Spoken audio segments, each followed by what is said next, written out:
All right, I'm gonna go ahead and make this video just because in the past couple of weeks I've had a lot of road calls for trucks dying and not restarting and trucks that won't start after a service. And we're gonna talk about fuel filters. This is your water separator. This is your number one. I guess some people call this 1 and 2 primary water fuel separator. Some have 3. Some have the big ray core with the big glass, kind of like this, you know, with a big glass where you can see the element. This is a power steering pump, but I'm just using this as an example. And they have the big collars. And on those, on the ray cores, a lot of times the guys, they'll grab the element, pull it out, and there'll be a rubber on the inside, and it'll stay stuck in the bottom. And they'll put the new filter, and the collar will grab, and the collar will get tight, but there'll be a gap, and it starts sucking air, causes all kinds of performance issues, even no starts. That's one of them. The other one is some of these, like this unit does not have a hand pump to prime. It does have an electric pump, but if you put these dry with no fuel in them, you're not gonna get it to start. And these high pressure common rail pumps, they don't like running dry. You can kill them. So let's go talk about the fuel filters. There's all kinds, there's all types, there's all styles. But just to keep it brief, we're gonna talk about a few of these. Some of these, when they come, they will have this plug. So you can go ahead and fill it through here. No fuel is gonna go through here, and the fuel is gonna have to go through the element to fill the center. So for you guys that you're not supposed to fill them, you know, till you start it. Same thing with this one.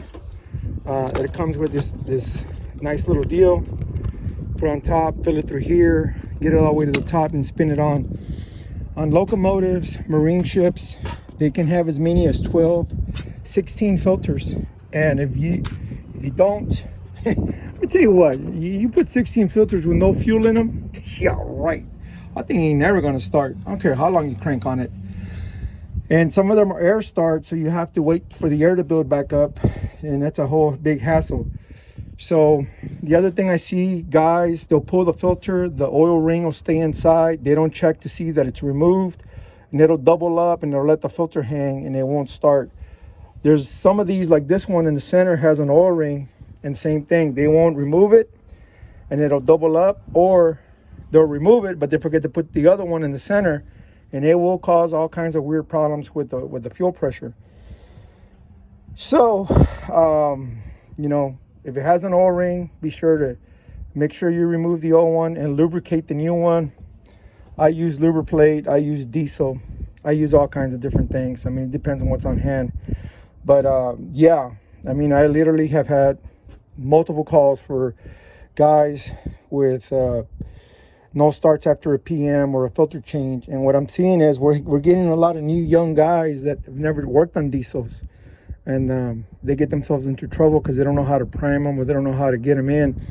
I even had to go down to one of the big truck stops. A friend of mine works there, and he called me and he says, hey man, he goes, one of my guys did a PM. He goes, and now we can get the truck to start. He goes, so I went down there real quick, and what it was they put them on dry and it caught air. So we just, you know, actually it was a filter element, but on the pump, it had little diaphragms. We filled them with diesel, and then we started pumping and started right off.